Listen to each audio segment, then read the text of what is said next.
Hello, Guten টাগ।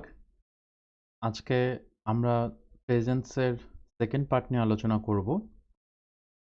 Last ভিডিওতে আমরা first পার্টে রেগুলার ভার্ব সম্পর্কে কথাবার্তা বলছি।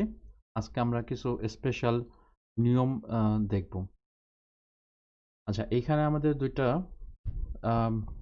নিয়মের কথা দেওয়া আছে। যদি স্টাম আউস লাউড টে ডে, অর্থাৎ স্টামে যদি আমাদের টে অথবা ডে থাকে, এবং আরেকটা নিয়ম হচ্ছে যদি স্টাম আউসলাউটে এম অথবা এন থাকে এবং তার আগে যদি কনজোনান্ট থাকে, কিন্তু কনজোনান্ট হিসাবে এল অথবা আর থাকতে পারবে না। তাহলে এইরকম দুইটা শর্ত যদি থাকে, তাহলে এরকম দুইটা কন্ডিশন থাকলে আমরা ভার্ব কিভাবে চেঞ্জ করব আমরা সেটা দেখব আজকে। স্টাম আসলে কি? একটা ইনফিনিটিভ ভার্বের একটা স্টাম ফর্ম থাকে এবং তার সাথে এন্ডুং থাকে। যেমন আরবাইটেন, এই ভার্বটার আরবাইট পর্যন্ত স্টাম, আর তার সাথে এন যেটা লাগানো আছে সেটা হচ্ছে এন্ডুং। তো আজকের নিয়মে যেটা আমরা দেখব সেটা হচ্ছে যদি স্টামে টে অথবা ডে থাকে, তাহলে একটা নিয়মে এটা পরিবর্তন হয়।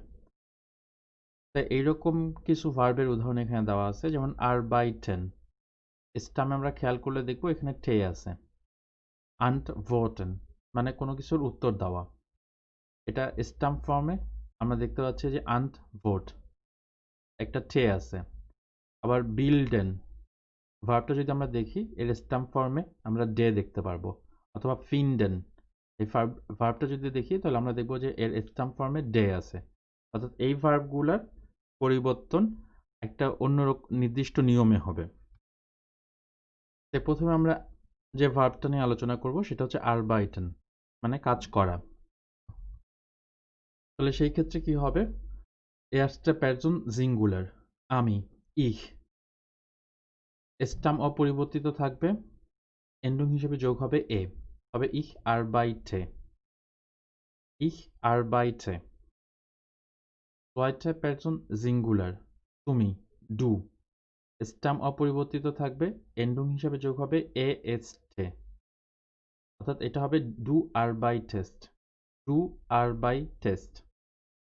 আচ্ছা, এখানে আমরা লাস্ট যে কলামটাতে লার্ন ভার্বটা দিছি সেটা এটা বোঝানোর জন্য যে ফার্স্ট ভিডিওতে আমরা যে নিয়মগুলো পড়ছিলাম সেই নিয়মের সাথে এইখানে নিয়মগুলোর কোথায় পার্থক্য হচ্ছে। এইখানে হচ্ছে আমাদের ডু এর সাথে এস টে যোগ হয়, কিন্তু রেগুলার ভার্বে ডু এর ক্ষেত্রে শুধু এস টে যোগ হয়। এটাই হচ্ছে পার্থক্য। আচ্ছা, এখন আমরা দ্বিতীয় পারসন সিঙ্গুলারে আসি। এ আর জি এস মান স্টাম অপরিবর্তিত থাকবে, এন্ডিং হিসাবে যোগ হবে এ টে, এয়ার আরবাইটেড, এয়ার আরবাইটেড, অথবা জি আরবাইটেড, অথবা মান আরবাইটেড। এখন আমরা প্লুরালে দেখি। ভিআর স্টাম্প ফর্ম অপরিবর্তিত থাকবে, এন্ডিং হিসাবে এ এন যোগ হচ্ছে, অর্থাৎ ভিআর আরবাইটেন, ভিআর আরবাইটেন। তোমরা, ইয়ার, এন্ডিং হিসাবে যোগ হবে এ টে, ইয়ার আরবাইটেড, ইয়ার আরবাইটেড। তারা, এন্ডিং হিসাবে যোগ হবে এ এন, জি আরবাইটেন, জি আরবাইটেন। তাহলে এখানে আমরা খুব পরিষ্কারভাবে পার্থক্যটা দেখতে পাচ্ছি। আসলে রেগুলার ভার্বের যে এন্ডিংগুলো ছিল তার সাথে কোথায় পার্থক্য। ডুয়ে আমাদের চেঞ্জ হয়েছে, ডুয়ে এ এস টে যোগ হয়। নর্মাল রেগুলার ভার্বে যদি এই নিয়মের মধ্যে না পড়ে তাহলে শুধুমাত্র এস টে যোগ হয়। সি এর এস মানের ক্ষেত্রে এ টে যোগ হয়। নর্মাল রেগুলার ভার্ব যেগুলো এই নিয়মের মধ্যে পড়ে না সেখানে শুধুমাত্র টে যোগ হয়। একইভাবে ইয়ারের ক্ষেত্রেও এ টে যোগ হচ্ছে, কিন্তু নর্মাল রেগুলার ভার্বের ক্ষেত্রে যারা এই নিয়মের ভিতর পড়ে না তাদের ক্ষেত্রে শুধুমাত্র টে যোগ হচ্ছে। আমরা পরের স্লাইডে চলে যাই। পরের যে উদাহরণটা সেটা হচ্ছে বিল্ডেন, কোনো কিছু তৈরি করা। তাহলে এখানে আমরা যেটা আগেও দেখছিলাম যে প্লুরাল অথবা সিঙ্গুলার সব ক্ষেত্রেই আমাদের স্টাম্প ফর্ম অপরিবর্তিত থাকবে, শুধু হচ্ছে আমাদের এন্ডিংগুলা চেঞ্জ হচ্ছে। তাহলে আমরা যেটা জানি যদি স্টামে আমাদের টে অথবা ডে থাকে তাহলে সেই ক্ষেত্রে ইখের সাথে হয় এ, তাহলে এটা হবে ইখ বিল্ডে, ইখ বিল্ডে। ডু এর সাথে হবে এ এস্টে, ডু বিল্ডেস্ট, ডু বিল্ডেস্ট। জি এর এস মান, এর সাথে হবে এ টে, অর্থাৎ এয়ার বিল্ডেড, এয়ার বিল্ডেড। বিয়ারের সাথে হবে এ এন, বিয়ার বিল্ডেন, বিয়ার বিল্ডেন। তোমরা ইয়ার এর সাথে হবে এ টে, ইয়ার বিল্ডেড, ইয়ার বিল্ডেড। তারা বা আপনারা জি, স্টাম অপরিবর্তিত থাকবে, এন্ডুং হিসাবে এ এন যোগ হচ্ছে, অর্থাৎ জি বিল্ডেন, জি বিল্ডেন। তাহলে আমরা এখানেও দেখতে পাচ্ছি ভিআর আর জি এর ক্ষেত্রে ভার্বের ইনফিনিটিভ ফর্ম ইউজ হয়। আমরা পরের স্লাইডে চলে যাই।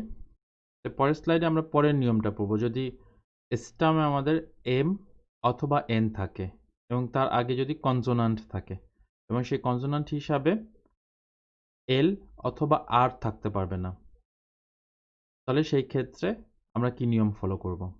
যেমন এখানে কিছু ভার্বের উদাহরণ দেওয়া আছে, যেমন আটমেন, নিঃশ্বাস নেওয়া। স্টাম হচ্ছে আ টে এম পর্যন্ত এবং এরপরে এ এনটা হচ্ছে এন্ডুং।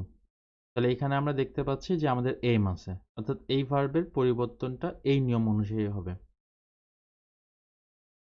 তারপর আছে begegnen, öffnen, rechnen, sprechen, zeichnen আর lernen। lernen আমি একটা স্টার দিয়ে রাখছি কেন, কারণ lernen এর ল্যার্ন যে স্টাম্প ফর্ম সেখানে এন আছে, কিন্তু সমস্যাটা হচ্ছে এন এর আগে হচ্ছে অ্যার আছে। আমরা বলছিলাম যদি এম অথবা এন তার আগে যদি কনসোনেন্ট থাকে তাহলে শুধুমাত্র এই নিয়ম ফলো করবে, কিন্তু কনসোনেন্ট না থেকে যদি এল বা অ্যাড থাকে কনসোনেন্ট হিসাবে তাহলে সেই ক্ষেত্রে এটা নর্মাল যে রেগেলমেসিস ভার্ব ছিল তার নিয়ম অনুযায়ী হবে। আচ্ছা, এখানে আমাদের প্রথম উদাহরণটা আটমেন। আটমেন মানে শ্বাস প্রশ্বাস নেওয়া, নিঃশ্বাস নেওয়া। স্টামে আমাদের থাকতে হবে এম অথবা এন এবং তার আগে থাকতে হবে কনসোনেন্ট এবং কনসোনেন্টের আগে অবশ্যই খেয়াল রাখতে হবে এল বা অ্যার যাতে না থাকে। তাহলে এটার পরিবর্তনটা আমরা দেখে নিই।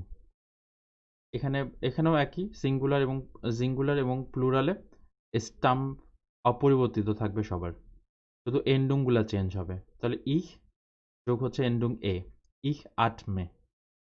ডু এন্ডুং হিসেবে যোগ হচ্ছে এ এস্টে, ডু আটমেস্ট, ডু আটমেস্ট। জি এর এস মান এন্ডুং হিসেবে যোগ হচ্ছে এ টে, এয়ার আটমেট, এয়ার আটমেট অথবা জি আটমেট অথবা মান আটমেট। আচ্ছা, এখন আমরা প্লুরাল ফর্মে দেখি।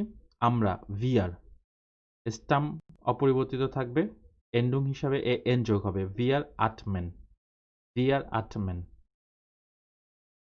তোমরা ইয়ার, স্টাম অপরিবর্তিত থাকতেছে, এন্ডুং হিসাবে এ টে যোগ হচ্ছে, ইয়ার আটমেট, ইয়ার আটমেট। নেক্সট আছে আমাদের তারা বা আপনারা জি, এন্ডুং হিসাবে যোগ হবে এ এন, জি আটমেন, জি আটমেন। ওকে, তাহলে এটা গেল। পরের স্লাইডে চলে যাই। পরের স্লাইডের যে ভার্বটা আছে সেটা হচ্ছে öffnen, কোনো কিছু খোলা, ওপেন। তাহলে আমরা যেভাবে আগে দেখছি ইখের সাথে যোগ হচ্ছে এ, ich öffne, ich öffne। Do এর সাথে যোগ হচ্ছে এ এস্টে, du öffnest, du öffnest। জি এর এস মান এর সাথে যোগ হচ্ছে এ টে, er öffnet, er öffnet। wir এর সাথে যোগ হচ্ছে A N, wir öffnen, wir öffnen। তোমরা ইয়ার এর সাথে যোগ হবে এ টে, ইয়ার öffnet, ইয়ার öffnet। জি এর সাথে যোগ হবে A N, G öffnen, G öffnen। তাহলে পরের স্লাইডে আমরা চলে যাই। হ্যাঁ, এটাই আজকে এই পর্যন্ত ছিল। তাহলে আজকে আমরা যে নিয়মটা পড়লাম সেটা হচ্ছে যদি স্টাম মাউসলাওতে এম অথবা এন থাকে এবং সেকেন্ড নিয়মটা যদি স্টাম মাউসলাওতে যদি আমাদের